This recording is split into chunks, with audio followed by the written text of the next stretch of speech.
कांदर प्रखंड के अंतर्गत क्षेत्र के अंतर्गत बसोबास करने वाले आम जनता, आदिम जनजाति, आदिवासी, दलित, पिछड़े और वंचित वर्गों के संदर्भ में जो उनका स्थानीय मांग है, हम 13 सूत्री मांगों को लेकर के आज प्रदर्शन के माध्यम से प्रखंड विकास पदाधिकारी गोपी पांगनर को एक ज्ञापन और स्मारक पत्र समर्पित करने के लिए आए हुए हैं। हमारा जो प्रमुख मांग है कि खंडित भूमि को वनाधिकार अधिनियम के तहत नापी टोका कर पट्टा अविलंब दिया जाए। वन पट्टा एवं जमाबंदी रैयतों की जो जमीन अधिग्रहण की गई है उसका समुचित मुआवजा अविलंब भुगतान करवाया जाए। वनाधिकार अधिनियम के तहत सामुदायिक पट्टा अविलंब निर्गत किया जाए। लाल पट्टा हो, वनाधिकार अधिनियम के तहत प्राप्त पट्टा हो या किसी भी प्रकार का पट्टा भूधारक हो, सभी रैयती भूमि भूधारक को समुचित मुआवजा मिले, इस हेतु अविलंब कार्रवाई करे। आदिम जनजाति के राशन कार्डधारियों को प्रति माह मिलने वाली जो राशन है उसी माह में उसको मिले या सुनिश्चित किया जाए। और बायोमेट्रिक मशीन के द्वारा जो राशन प्राप्ति पर्ची निकलती है, जो उसमें जो समस्या उत्पन्न हो रहा है उसको अविलंब दूर किया जाए। और हमारी जो मांग है कि सभी प्रकार के राशन कार्डधारियों को राशन निर्धारित माह में मिले, इसको भी अति आवश्यक रूप से सुनिश्चित किया जाए। सभी भूमिहीन पहाड़िया परिवार को कृषि योग्य भूमि और घर निर्माण करने हेतु भूमि का पट्टा अविलंब दिया जाए। कोयला खनन क्षेत्र से जो ढुलाई करने वाले मालवाहक से जो हो रहे प्रदूषण से प्रभावित ग्रामीणों की सुरक्षा हेतु अविलंब ठोस कार्रवाई कर उनकी सुरक्षा की गारंटी दी जाए।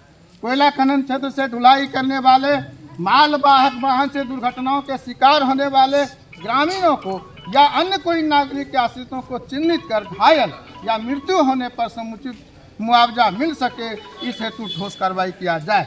गोपी कांदर प्रखंड के क्षेत्र के अंतर्गत सभी आदिम जनजाति परिवार के PHS राशन कार्डधारी को चिन्हित कर अंत्योदय अन्न योजना के अंतर्गत शामिल हस्तांतरण किया जाए।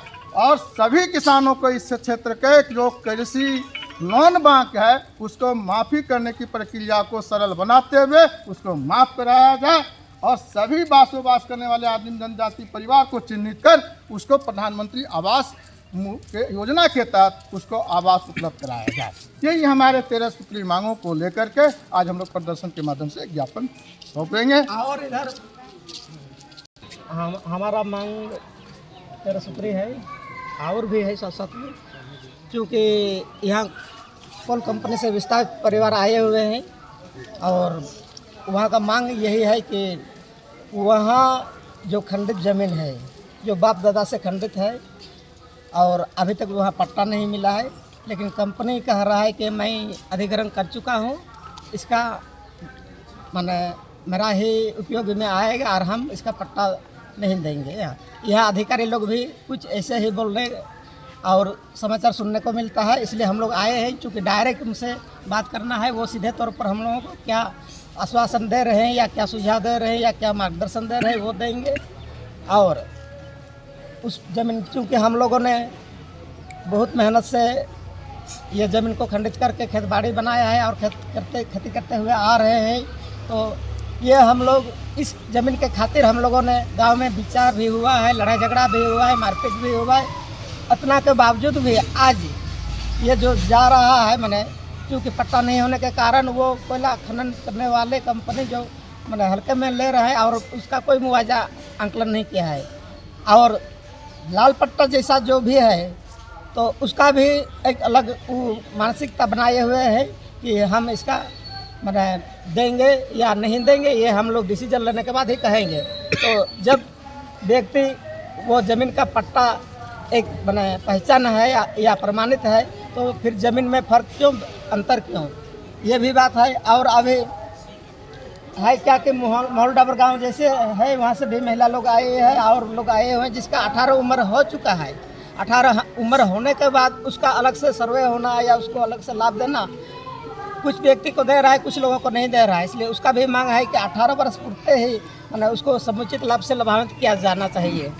और ये भेदभाव जो कर रहे हैं कंपनी के लोग, ये नहीं होना चाहिए। क्योंकि आज मान लिया जो सर्वे में आज से आगे जो 18 वर्ष पूरा हो चुका है उसका सर्वे हो चुका है, लेकिन 18 जो मैंने होते जा रहा है उम्र 18 खुल रहा है, तो इसमें उनको मैंने इसका सर्वे भी होना चाहिए, इसका नाम भी दर्ज होना चाहिए, लेकिन वो नाम दर्ज नहीं करना चाह रहे हैं यहाँ। तो वो तो खैर उनका काम है, उनका कहना काम है।